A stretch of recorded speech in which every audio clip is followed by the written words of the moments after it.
दोस्तों नमस्कार, मैं डॉक्टर जितेंद्र कुमार तिवारी झांसी से। एक छोटी सी कहानी।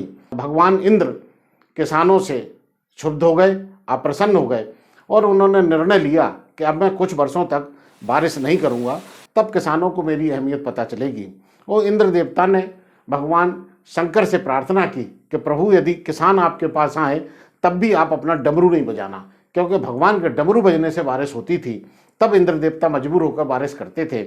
अब ये बात किसानों को पता चली। सारे किसान इकट्ठे होके कि इंद्र देवता हमसे नाराज हो गए, क्षुब्ध हो गए।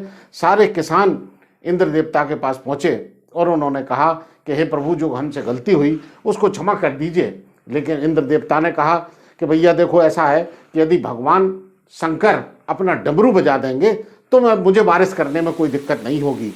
और यहाँ किसानों से इंद्र देवता ने ये कह दिया और वहाँ जाकर भगवान शंकर को मना लिया कि प्रभु आप जो है इन किसानों की बात में आके डमरू मत बजाना। अब सारे किसान जब भगवान शंकर के पास गए तो भगवान शंकर ने भी डमरू बजाने से मना कर दिया।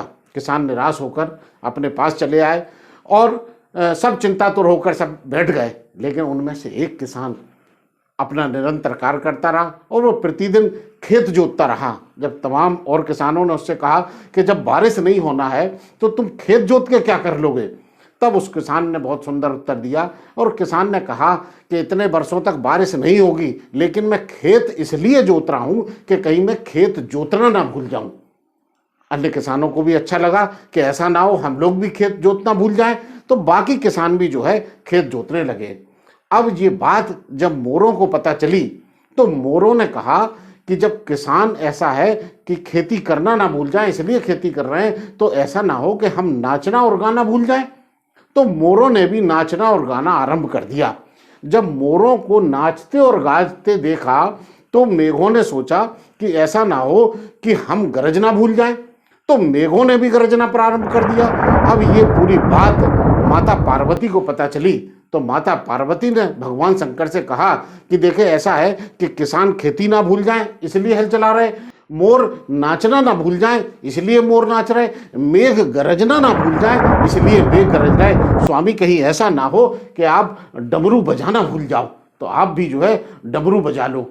अब शंकर जी को लगा कि वास्तव में ऐसा ना हो कि मैं डमरू बजाना भूल जाऊं, तो जो है शंकर भगवान ने भी अपना डमरू बजा दिया और जैसे ही डमरू बजा तो तुरंत बारिश होने लगी। तो इस कहानी के पीछे एक छोटा सा हमारा उद्देश्य ये है कि परिस्थितियां चाहे जैसी भी हों, जो हम काम करते हैं उस काम को हमें निरंतर करते रहना चाहिए। धन्यवाद मित्रों।